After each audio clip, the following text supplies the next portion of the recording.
In terms of the American capacity to do what needs to be done, some of the things that you outlined in this new reporting feel doable, if not politically difficult. For example, the first thing that you suggested is that the scientists need to be heard, that the people who are doing the day-to-day explaining of what's going on, what the dynamics are of the epidemic right now, what needs to be done to stop it, and why, should be scientists and not politicians. You wrote, in the same way that that General Schwarzkopf was the person explaining what was going on to in the Gulf War to the American people. That seems at least theoretically doable. But some of the other things that you talk about, I sort of am reading between the lines, but it seems to me that you're not sure that America will ever get it together to do some of the more extreme forms of isolation and intrusive monitoring.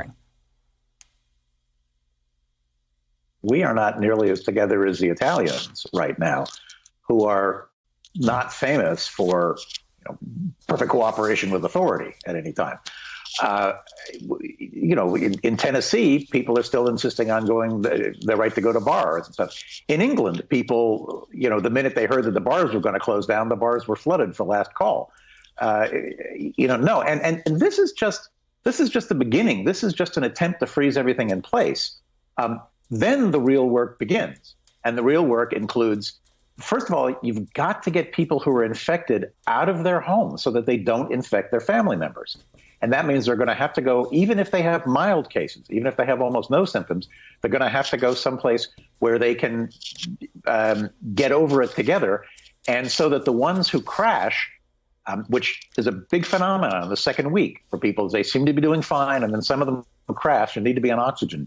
You don't want to be having to call 911 at that point because there may be no ambulance for you. You'd be much better off in something like the Javits Center, where there's a nurse keeping an eye on everybody in the room who's got a number of oxygen tanks over by the wall so that when you need oxygen, somebody can get it to you, instantly. And plus we need to find the fevers. Plus we need to test literally millions of people, because the first time you get a negative test means nothing. A negative test yields no information. Sometimes it takes 3 or 4 days, even after you have symptoms, for a test to turn up positive. So there's a lot more to do, even after we go into a lockdown. And the president is talking about after 15 days, this may likely be over. And that's a disastrous way to look at it.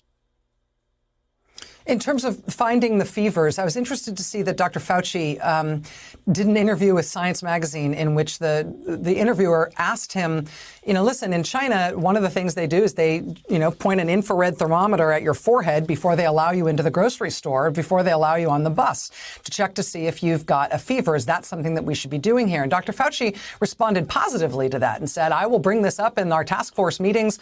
Logistically, I don't know if we can do it, but there's a good case to be made for doing that. To hear him talk about a measure like that positively is of interest on its own terms. But of course, it raises the question as to what we would do with people who had fevers. What you've described as these sort of temporary hospitals where people who have mild or moderate illness have to leave their families. People who have fevers and get diagnosed as even just mild cases need to be isolated outside of their home. That would be the next logistical step you'd need in order for it to make sense to widely screen people for fever, right? Yes. And look, this is tough. You have to see this is an open carry issue. I mean, is it safe to walk into a grocery store while openly carrying a fever? You're endangering the other people in the store. You yourself may not even recognize that you're sick and may need to crash. The fever doesn't mean you're tossed into isolation. The fever means in China that you're taken for a test to see what the cause of your fever is. They try to pull out flu, and they try to pull out the possibility of it being bacterial pneumonia and see, okay, if you have coronavirus, now we're going to put you in isolation. We're going to, you're for your own protection. Not everybody's case is mild. It's a misnomer to believe. You've probably seen the TV today. I mean, I had an email from a family of a 25-year-old guy, a very athletic young man. He's in an induced coma and on a ventilator now, and he can't get Gilead's remdesivir drug. And there's a 12-year-old girl in Georgia who is now, may or may not make it. This notion that it's all only going to kill grandma as if that were okay has got to stop.